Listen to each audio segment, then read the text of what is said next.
ನೇಪಾಳಕ್ಕೆ ಮತ್ತೊಂದು ಎಚ್ಚರಿಕೆಯನ್ನ ನೀಡಿದ ಚೀನಾ. ಮತ್ತೊಂದು ಹಿಮ ಸರೋವರ ಉಕ್ಕಿ ಹರಿತಾ ಇದೆ.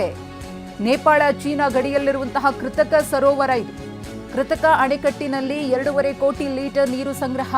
ಈ ಪೈಕಿ 30 ಲಕ್ಷ ಕ್ಯೂಬಿಕ್ ಮೀಟರ್ ನೀರು ರಿಲೀಸ್. ಹಿಮ ಬಂಡೆಗಳಿಂದ ಕೃತಕ ಅಣೆಕಟ್ಟು ಸೃಷ್ಟಿಯಾಗಿದೆ. ಆ ಕೃತಕ ಅಣೆಕಟ್ಟಿನಿಂದ ನೀರು ಉಕ್ಕಿ ಹರಿತಾ ಇದೆ. ಇದರಿಂದಾಗಿ ಮತ್ತೊಂದು ಪ್ರಳಯ ಸಂಭವಿಸಬಹುದು ಅಂತ ಹೇಳಿ ಚೀನಾ ಎಚ್ಚರಿಕೆಯನ್ನ ಕೊಟ್ಟಿದೆ.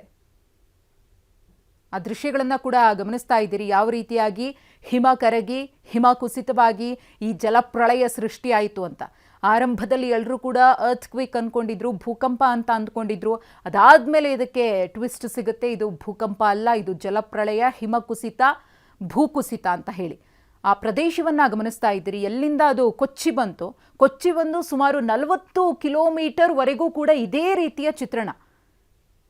ಬಂಡೆಕಲ್ಲು, ಕೆಸರು ಮಿಶ್ರಿತ ಎಲ್ಲವೂ ಕೂಡ 40 ಕಿಲೋಮೀಟರ್ ವರೆಗೂ ಹಾದು ಬಂದಿದೆ. ಸುಮಾರು 30ಕ್ಕೂ ಅಧಿಕ ಅಣೆಕಟ್ಟುಗಳು ಧ್ವಂಸವಾಗಿವೆ.